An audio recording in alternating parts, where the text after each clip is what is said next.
एक बड़े सी बिल्डिंग के सामने एक कार रुकती है। ड्राइवर जल्दी से पीछे का दरवाजा खोलता है। उसमें से दिग्विजय जी अन्या बाहर निकलते हैं। अन्या ने हल्के रंग की गुलाबी साड़ी पहनी है और उसके साथ गले में मंगलसूत्र और कानों में छोटी सी हीरे के इयररिंग, माथे पर छोटी बिंदी के साथ मांग में लाल सिंदूर, जो कि उसके चेहरे का नूर बढ़ाने के लिए काफी है। दिग्विजय जी अन्या को आज एक खास शख्स से मिलवाने लाए थे। अन्या का मन नहीं था आने का, लेकिन वो दादाजी को माना नहीं कर पाई। अन्या कार से निकलकर एक नजर उस बिल्डिंग को देखती। बिल्डिंग के सामने एक बड़े से बोर्ड पर नाम लिखा था, विंटेज वैल्यूएबल्स क्लब। अन्या नाम पढ़कर कुछ खास रिएक्शन न देते हुए दादाजी को देखती है, जो उसे अपने साथ चलने का कहते हैं। अन्या हमें सिर हिलाकर उनके साथ अंदर जाती है। स्टाफ दिग्विजय जी को देख झुककर ग्रीट करते हुए कहते हैं। अन्या को सबका ऐसे बार बार झुककर ग्रीट करना थोड़ा अजीब लग रहा था। दिग्विजय अपने कदम जल्दी बढ़ाते हुए लिफ्ट लेकर टॉप फ्लोर जाते हैं। विंटेज वैल्यूएबल्स क्लब 4 मंजिल बिल्डिंग थी, जो काफी खूबसूरत और बड़ी थी। उसका इंटीरियर ऐसा था कि कोई भी उसकी खूबसूरती में खोने पर मजबूर हो जाए।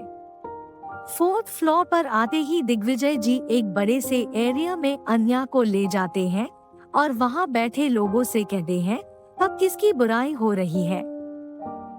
दिग्विजय जी की आवाज सुनकर सब पीछे पलटकर उन्हें देखते हैं और इसी के साथ सबके चेहरे की मुस्कान दुगनी हो जाती है। वहां बैठे आदमी और कुछ औरतें थी।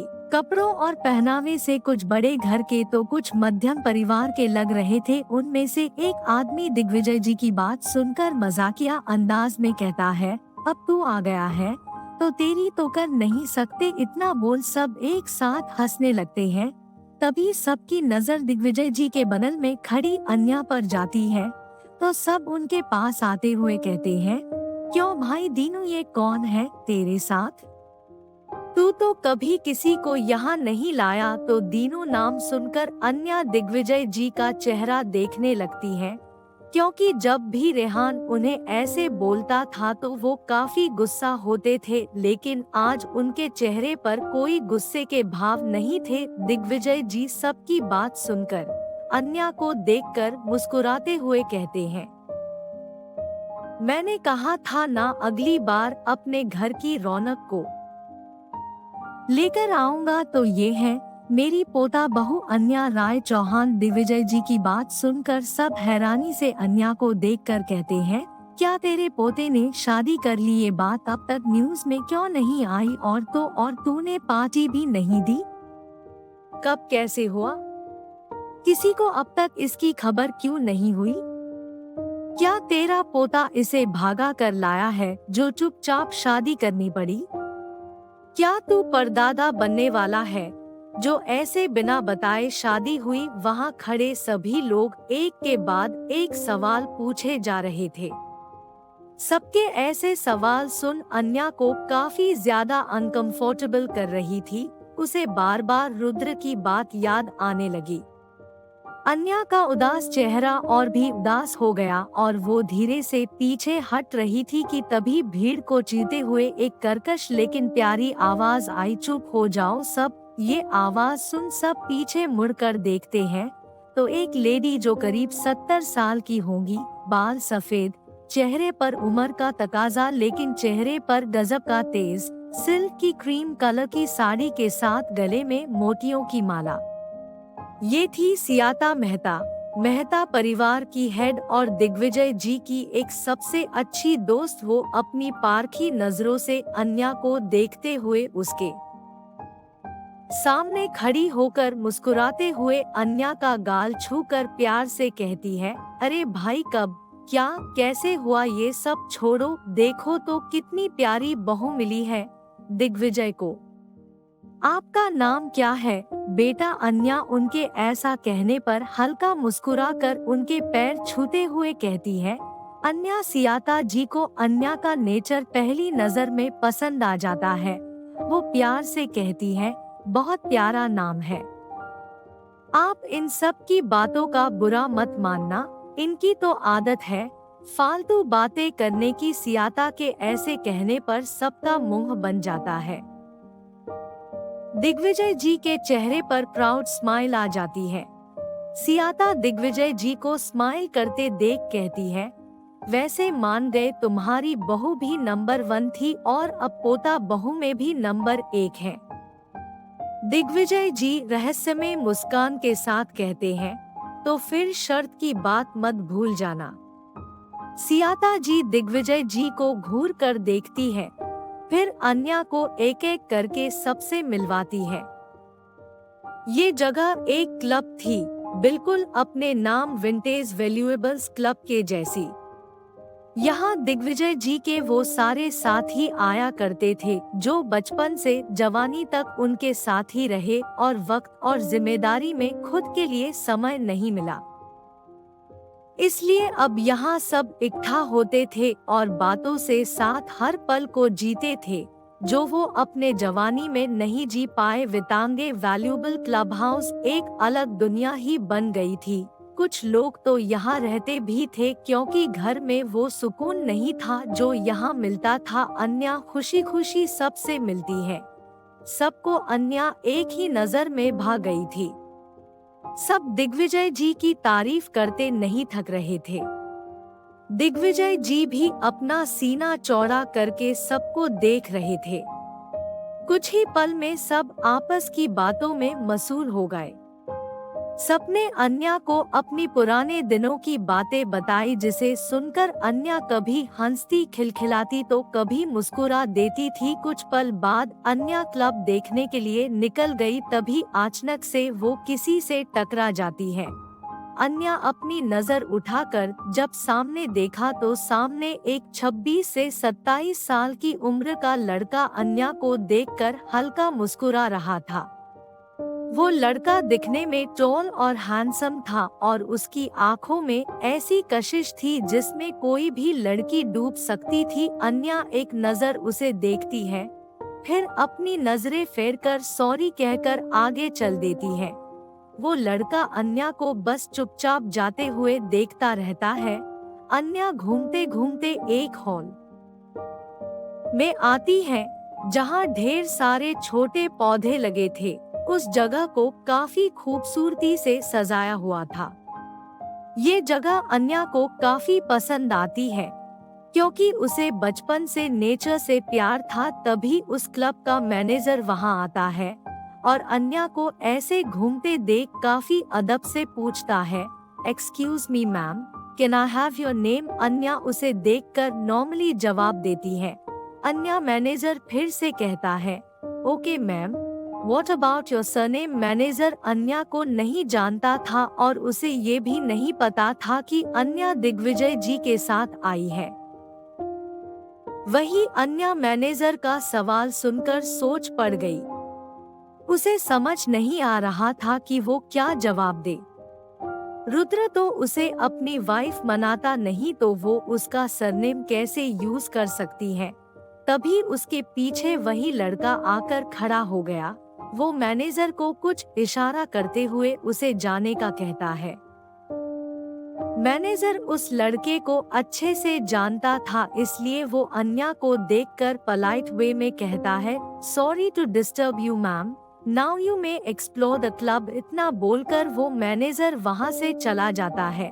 लेकिन अन्या के दिल में वो एक सवाल छोड़ कर जाता है जिसे सोच अन्या उदास हो जाती है और गुमसुम सी वही बेंच पर बैठ जाती है। वो लड़का अन्या को बड़े गौर से देख रहा था। अन्या के चेहरे की उदासी उससे छुप नहीं पाई।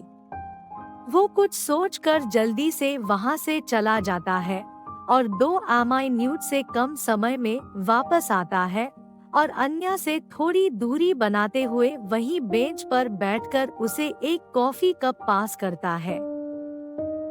अन्या कॉफी को देखकर अपने बगल में देखती है, तो ये वही लड़का था जो उससे अभी टकराया था और अभी वही उसे कॉफी दे रहा था।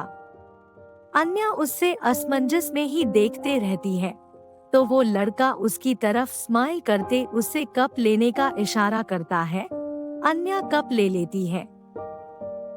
वो लड़का अन्या को देखकर कहता है, वैसे आपकी ये क्लब में आने की उम्र कुछ जल्दी नहीं है, क्योंकि ये क्लब खासकर एल्डरली के लिए था। अन्या कॉफी की सिप लेते हुए उस लड़के को बिना देखे कहती, मेरा भी सेम थॉट है आपके बारे में। अन्या की बात सुनकर वो लड़का हल्का मुस्कुराते हुए कहता है, अरे नहीं, मैं इस क्लब का मेंबर नहीं हूँ, वो तो मैं अपनी दादी को पिक करने आया था। अन्या कहती है, मुझे नहीं लगता मैं आपकी हूँ, आपको चश्मे की जरूरत है। वो लड़का अन्या के सीधा जवाब सुनकर सोचते हुए कहता है, आपने सही कहा, आप मेरी दादी नहीं है, क्योंकि वो आप जैसे नहीं है। ये बोलते हुए उस लड़के की आवाज में एक अलग ही भाव थे। अन्या अपनी भौहें उठाते हुए सवालिया नजरों से कहती है, आप मुझे जानते हैं? लड़का कुछ शरारती मुस्कान लिए कहता है, नहीं, पर मैं जानना चाहता हूँ। अन्या उसकी बात किस डायरेक्शन में जा रही थी ये भाप कर कहती है, जानने के लिए बहुत देर हो गई। फिर अपने मंगलसूत्र की तरफ इशारा करते हुए आगे कहती है, यहाँ नो एंट्री है और थैंक्स फॉर कॉफी। इतना बोल अन्या उठकर जाने लगती है। तो वो लड़का फिर से कहता है, उस हक से नहीं तो फिर दोस्ती के नाते तो जान ही सकता हूँ। उसकी बात सुनकर अन्या पलटकर उसे देख अपनी भौहें उचकाते हुए कहती है, दोस्ती, वो भी अजनबी से। वो लड़का स्माइल करते हुए उठता है, फिर अन्या के सामने खड़ा होकर बड़े अदब से कहता है, अजी, दोस्ती अजनबियों से करने में ही फायदा है, अपनों से तो दुश्मनी हो जाती है। वैसे मेरा नाम विक्रम मेहता है। फिर अपना हाथ आगे करके कहता है, क्या आप मुझसे दोस्ती करेंगी? विक्रम के पूछने पर अन्या बस उसका चेहरा ही देखते रह गई। उसकी आंखों में जो सच्चाई थी, उसे देख अन्या उसे मना नहीं कर पा रही थी, इसलिए वो कुछ सोचकर कहती है, मेरा नाम अन्या है, और रही बात दोस्ती की, तो मैं सोचूंगी कि आप उस लायक हैं या नहीं। इतना बोलकर अन्या वहां से जाने लगी तो विक्रम उसे आवाज देते हुए कहता है, मुझे इंतजार रहेगा, पर इतना नहीं कि मैं इस क्लब का मेंबर बन जाऊं। अन्या जाते जाते विक्रम की बात सुनकर मुस्कुरा देती है, पर उसे कोई जवाब दिए बिना चुपचाप वहां से चली जाती है। दिग्विजय जी अन्या को शाम तक वापस घर लेकर आ गए थे।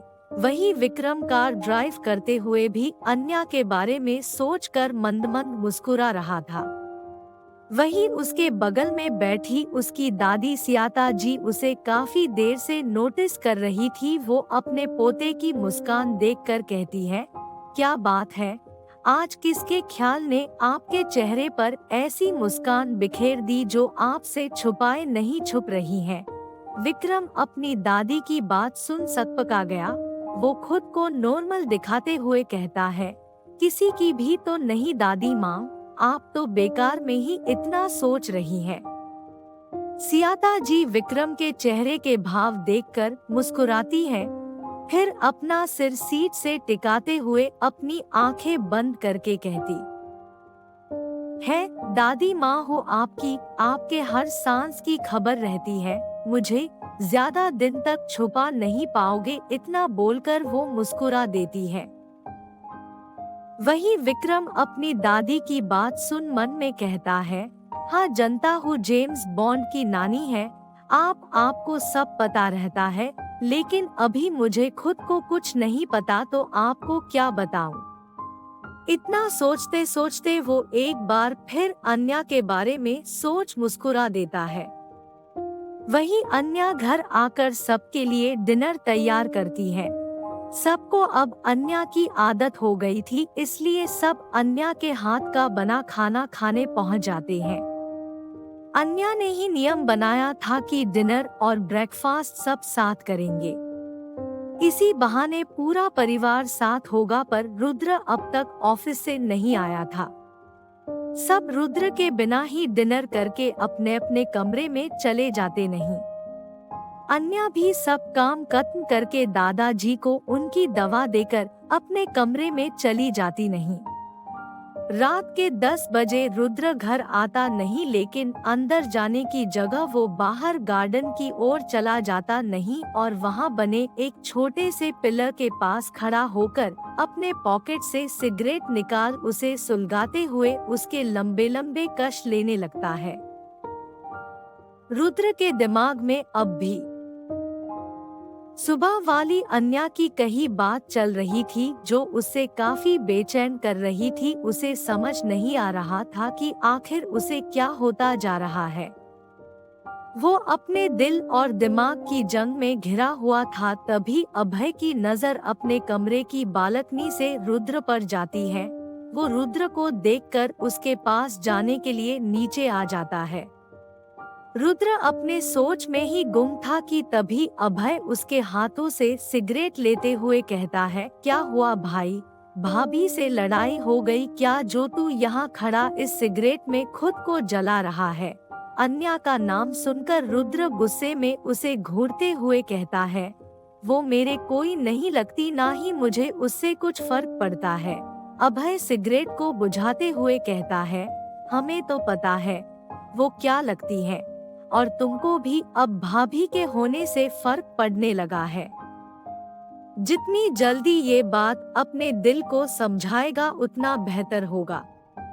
रुद्र उसे गुस्से में देखते हुए कहता है, ये बकवास बातें तुम अपने पास रखो। अभय रुद्र के गुस्से को इग्नोर करके सीरियस लहजे में कहता है, मेरी बात तुम्हें अभी बकवास लग रही है, लेकिन जल्द ही तुम्हें मेरी बातें सही लगने वाली है। फिर वो चांद को देखकर गहरी सांस लेकर कहता है, अन्या एक अच्छी लड़की है और साफ दिल की है। हर किसी को प्यार और अपनापन देना जानती है। बस एक बार तू उसे एक मौका देकर देख, मेरा वादा है कि तू फिर उससे दूर नहीं रह पाएगा। सब एक जैसे नहीं होते रुद्र, किसी का आना और जाना हमारे लाइफ में एक रीजन के लिए होता है। मेरी बात पर गौर जरूर करना, इतना बोल अभय वहाँ से चला गया। काफी देर तक रुद्र उसकी कही बातों को सोचता रहता है। फिर वो अपनी सोच को विराम देकर कमरे की ओर बढ़ा गया। कमरे में जाने से पहले रुद्र गहरी सांस लेता है, फिर कमरे का दरवाजा खोलकर अंदर जाता है, लेकिन अंदर का नजारा देख उसकी भौहें सिकुड़ जाती है। वो पूरे कमरे में अपनी नजर घूमता है, लेकिन उसे अन्या कमरे में कहीं नहीं दिखाई देती है। आज कमरा भी काफी साफ सुथरा था, जिसे देखकर रुद्र को बेचैनी होने लगती है। वो वॉशरूम और कबर्ड एरिया में भी चेक करता है, लेकिन अन्या वहाँ भी नहीं थी। तभी उसकी नजर बालकनी में जाती है। वो अपने कदम बालकनी की ओर बढ़ा देता है। अन्या बालकनी में लगे एक स्विंग चेयर पर एक पतले से कंबल में खुद को लपेटे बड़े आराम से सो रही थी। उसने खुद को उस चेयर पर एडजस्ट कर लिया था, जिससे वो उसमें सोती हुई बिल्कुल छोटी बच्ची लग रही थी। रुद्र अन्या के पास आता है और उसे ऐसे सोते हुए देखकर रुद्र के चेहरे पर एक छोटी सी स्माइल आ जाती है। वो लग ही इतनी प्यारी रही थी, लेकिन तभी रुद्र को अपनी गलती और अपनी बातें याद आती है, जिसकी वजह से अन्या यहाँ ऐसे सो रही थी। वैसे तो घर में बहुत से खाली कमरे थे और अन्या किसी भी कमरे में सो सकती थी, लेकिन वो बाकी सबको क्या जवाब देती, खासकर दादाजी को, जिन्होंने अपने परपोते तक के सपने देख लिए थे, सब अन्या को रुद्र के दिल में जगह बनाने के नए नए तरीके बताते। अन्या सबकी बात हंसकर मान लेती, लेकिन कभी रुद्र को नहीं जाहिर करती थी ताकि वो उसे गलत ना समझे। रुद्र झुककर अन्या का ब्लैंकेट लेकर उसे ठीक से ओढ़ाता है, फिर उसके चेहरे पर आ रहे बालों को अपनी उंगली से साइड करते हुए उसे ध्यान से देखता रहता है। तभी अन्या अचानक से पलटती है, जिससे रुद्र डर जाता है कि कहीं उसकी चोरी पकड़ी ना जाए। वो जल्दी से नीचे बैठ जाता है, जिससे अन्या उसे देख ना पाए, लेकिन कोई हलचल न होने पर रुद्र धीरे से वापस उठता है और फिर से सोती हुई अन्या को देखने लगता है। रुद्र को पता ही नहीं चला कि वो कितनी देर तक उसे ऐसे ही देखता रहा। अन्या इन सारी बातों से बेक पर आराम से सो रही थी। क्या रुद्र मानेगा अभय की बात और देगा अन्या को एक चांस? जानने के लिए पढ़ते रहिए ये कहानी। सिर्फ क्या रुद्र की गलतफहमी होगी दूर, या उसकी ये गलतफहमी उसे अन्या से हमेशा हमेशा के लिए दूर कर देगी? जानने के लिए पढ़ते रहिए ये कहानी सिर्फ। हेलो दोस्तों, अगर आप नए हो तो हमारे चैनल को सब्सक्राइब जरूर कर ले और बेल आइकन को जरूर दबा दे ताकि नए वीडियो आप तक पहुंच सके। धन्यवाद।